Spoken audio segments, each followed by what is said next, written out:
من لیلا راد هستم. رشته اصلیم معماری داخلیه. کارهای مختلف هنری انجام میدم: مجسمه سازی، نقاشی، معرق کاری، تئاتر، طراحی صحنه. و انگیزم از ساخت این مجسمه این بود که فکر میکنم هر هنرمندی، هر انسانی در هر جایگاهی که هست، با هر رشته‌ای که هست، با هر اندیشه‌ای که هست، هیچ جای دنیا نباید بی‌تفاوت باشه در برابر کشتار بی‌رحمانه و بی‌دلیل انسان‌ها. و یکی از انگیزه‌های من برای ساخت این مجسمه این بود که خب نمیتونستم بی‌تفاوت باشم در برابر اتفاقایی که تو این چند سال اخیر داره در این منطقه میفته و برای کردها میفته. و این جرقه‌ای بود که من یه حرکتی باید انجام بدم. من نمیتونم برم اونجا بجنگم یا کمکی رو در اونجا انجام بدم، ولی میتونم تو سنگر خودم، تو جایی که زندگی میکنم و درشم خیلی احساس امنیت میکنم، ناامنی اونها رو حداقل درکش کنم، حداقل یک جوری بیانش کنم. و حتی اگر 10 نفر با دیدن کار من به این فکر بیفتن اونها هم اعتراض کنن یا تأثیری بذارن روی این اتفاقها و مخالف باشن با این اتفاقها، فکر میکنم که من به هدفم رسیدم. اولا که این کار یه کار میکس مدیاست، یعنی ماتریالش میکس مدیاست. علتش هم اینه که برای بیان احساسم یا اون اتفاقی که میخواست این مجسمه بیان کنه من احتیاج به مواد مختلفی داشتم.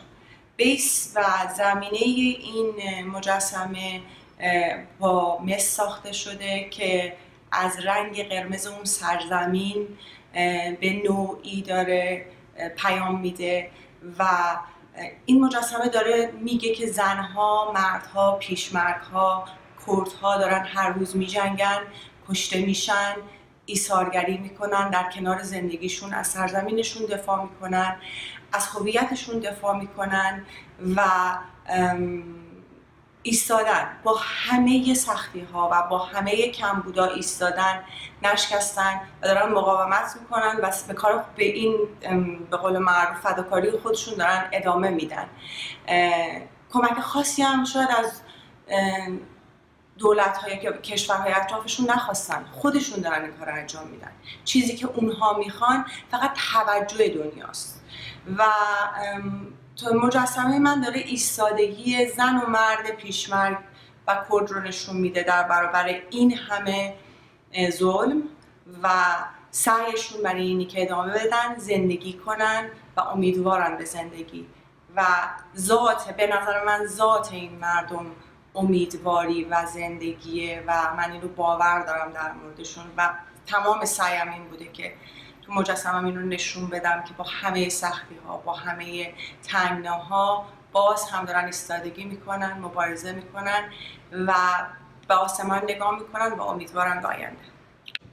مسلماً که آزادی حق اوناست، آزادی حق همه آدمای دنیاست. نه رنگ پوست میشناسه، نه نژاد میشناسه، نه زبان میشناسه، مسلماً که حقشونه و این اتفاقی که داره براشون میفته ناحقه. در واقع به ناحق دارن از سرزمینشون رونده میشن و کشته میشن و 100% آزادی حق همه انسان هاست و برابر 100% خواهن رسید. من تقریبا نزدیک 3 سال پیش پدرم از دست دادم.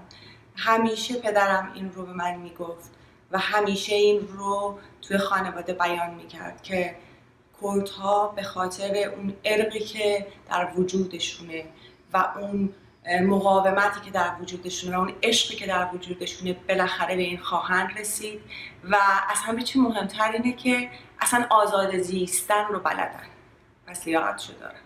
من بهشون افتخار میکنم و فقط آرزوم این بود که میتونستم کنارشون باشم و با اونها بجنگم و چون نمیتونستم این کار بکنم و این امکانش برام نبود، با هنرم سعی کردم این کار رو انجام بدم و من فقط میتونم بگم بهشون افتخار میکنم، دستانشون رو میبوسم و برای همشون آزادی رو آرزو میکنم، برای هممون در واقع هرچه زودتر.